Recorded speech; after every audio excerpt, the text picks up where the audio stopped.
People keep making these financial mistakes that are killing their earnings. If you're looking for ways to save money and become more financially secure, this video is for you. In today's video, I'm going to show you how to save $10,000 in 6 months, with these simple money-saving tips.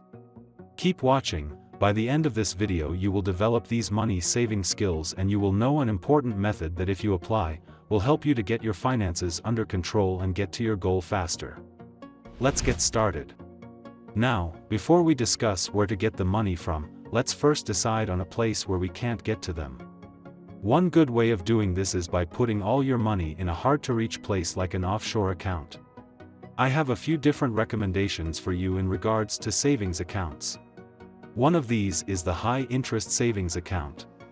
Putting your emergency funds in a high-interest savings account can earn you a little bit of cash to offset the time you would have spent in the bank. It's not the best route, but it could help keep your money safe if you're strapped for cash. Then, the day you absolutely need to take that money out, you could invest it into the stock market. It is always sensible to invest in the stock market. But before doing this, we may want to learn the difference between trading and investing. A common misconception people have is that trading and investing are the same thing, but they are quite different. The difference between trading and investing is that trading is more short-term in nature, whereas investing is long-term.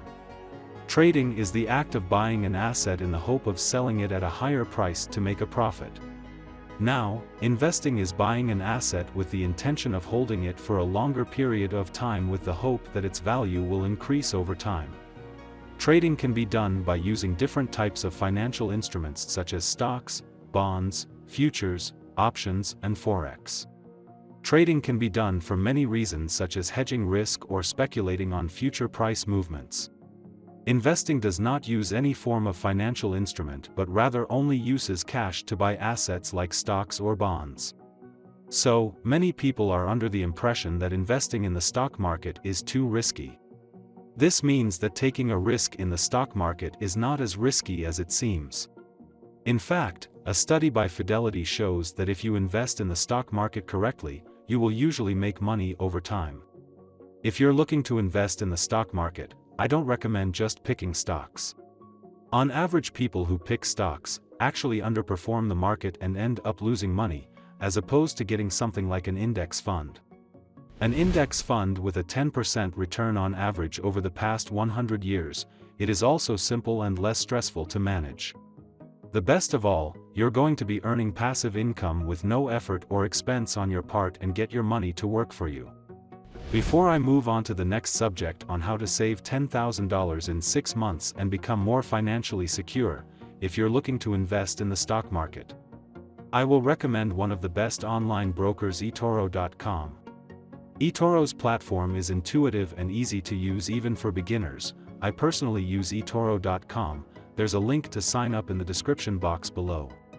By the way, if you're enjoying the video so far and want more topics like this, like and subscribe to the channel, so I know. Now with that out of the way, let's move on to the next subject. Did you know that the average American savings rate is 3.6%? In other words, the average person saves $3.60 for every $100 they earn. This percentage has been trending downwards over the past few years, with a low of 3% in 2010 and a high of 5% in 2005. According to the Federal Reserve, 3% is an okay savings rate for many, but it's not great. A 5% savings rate puts you on the higher end of the spectrum, which means that you are generally saving more than $50 per month and investing your money in a high-risk strategy that might be more financially rewarding. This is what's called living below your means, or having enough money saved up to live off of when times are tough and work becomes hard to find. What is a good savings rate? A savings rate of 10% is considered high. A savings rate in this range means that you are saving enough so that you will never have to worry about having enough money for retirement or an emergency. A lower savings rate could be an indicator that people are spending more than they earn, which can lead to financial difficulties such as debt or bankruptcy if it continues long enough. The U.S. Department of Commerce found that roughly half of Americans have less than $1,000 in their savings account and 20% have no money saved at all. If these trends continue, experts warn that the US could be on its way to becoming one of the economically poorest countries in the world. A lot of people have the misconception that saving money is difficult, but it doesn't have to be. You can start by making small changes in your everyday life, like packing a lunch instead of going out for lunch or skipping those trips to Starbucks. Applying the following method into your life will help you get your finances under control. These simple money-saving tips is a skill that you can learn to get to your goals faster and save $10,000 in 6 months. The first money tip on how to save $10,000 in 6 months is: track your spending and make a budget. Making a budget is essential for controlling your spending and for achieving your financial goals. Track what you spend, categorize your expenses, and create a budget that's realistic for you. Moving on to the next money tip, and that is: cut your cell phone plan. These simple money-saving tips can help you put aside more money than you think. The average cost of a cell phone plan in the US is $60 a month with unlimited talk and text. That means the average American spends about $960 per year on their cell phone plans, and Verizon estimates that cutting the cord could save you about $680 over 3 years.